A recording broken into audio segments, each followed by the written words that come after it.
ary dia milaza amin'ny zanak'Israely ianao hoe ny sabatako no tandremo, fa famantarana ho amiko sy ho aminareo hatramin'ny taranaka-reo faramandiny izany, mba ho fantatrareo fa izao ny Jehovah izay manamasina anareo.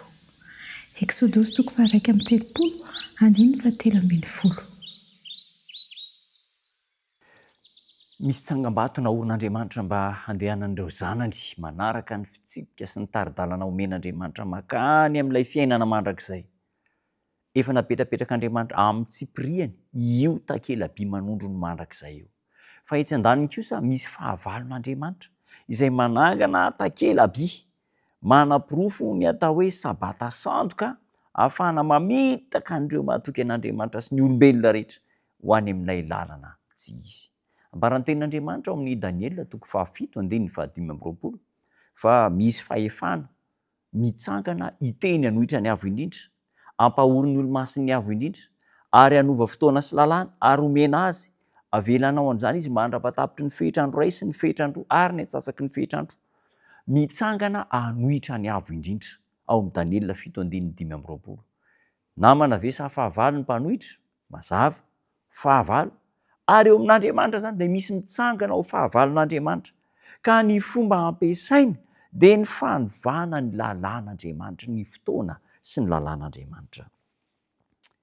Anao asa manohitra an'Andriamanitra izy io, ary dia omeny fahefana koa ny solotenany izay tarian'ilay lehilahy notaka hanitsakitsaka ny tsangam-bato ny sabata izay naorin'Andriamanitra, sabata andro 7. Ary amin'izay fotoana izay dia asehony amin'izao tontolo izao io fahavalon'Andriamanitra, manohitra an'Andriamanitra io, fa efa novany tamin'ny alalan'ny fahefany ny sabata velon'Andriamanitra.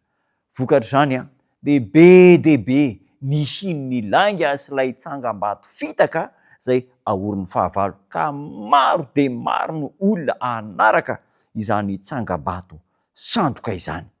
Andro iray izay tsy mitondra ny tombo-kasen'Andriamanitra, osika, sabata osika, fiankofana osika, andro fitsarana osika izay tsy avy amin'Andriamanitra, indrisy anefa fa maro dia maro ny olona resy lahatra anaraka an'izany. Na dia efa lazaina aza fa ity no sabata masin'Andriamanitra tokony hitsaharan'ny olona rehetra andro 7, indrisy fa betsaka no tsy hanaiky an'izany. Efa voahisy marika eo amin'ny andriny ireo tsy hanaraka ny sabatan'Andriamanitra. Ho tarihana ny olona izay manaiky sy manamasina ny andron'Andriamanitra mba hivily lalany voka amin'ny toe-javatra maro isan-karazany, ny asa fivelomana, ny fahasahiranana, ny fahazarana, dia isaka moramora ankalaza ny andro fitsarana sandoka izay natsangan'ny fahavalon'Andriamanitra izy ireo. Ampisaraka ny fianakaviana, ampisaraka olona maro izany fahamarinana lehibe izany. Amin'izany dia ho tonga naman'ilay fahavalon'Andriamanitra izao tontolo izao, ampiasa ny fahefana, ireo sarin'ny bibidia voalaza amin'ny Apokalipsy, ka hanaraka tsikelikely ny fomba amampanao an'ity fahavalo manohitra ny lalàn'Andriamanitra ity. Napetraka ilay lehilahy nota ny sabata sandoka, ary efa manaiky ho zanaky ny tsy fanarahana io ireo izay misoratena ho kristianina, ka dia mandatsy hakanto ny didy sy ny baikon'Andriamanitra. Tahaka izany no hitarihan'ny Satana ny lehilahy sy ny vehivavy ho amin'ny lalana izay mifanohitra mankany amin'ny tanàna fialofana dia Jerosalema vaovao. Ry namana, manaraka izao fandarana izao, miantso antsika Andriamanitra, atahotra an'Andriamanitra, hiakoka amin'Andriamanitra amin'ny andro izay nitendren'Andriamanitra hitsahana sy hivavahana, dia ny andro sabata, ny andro 7. Aza manaraka ny fitaka ataon'ilay fahavalo, manondro ny takela-by sandoka izy, ary dia betsaka ny handray an'izany marika izany. Fotoana izao hiverenana amin'izay naorin'Andriamanitra, dia ny andro 7, fitsarana, andro sabata izay nomen'Andriamanitra ho famantarana ho aminy sy ho amin'ireo izay manaraka azy.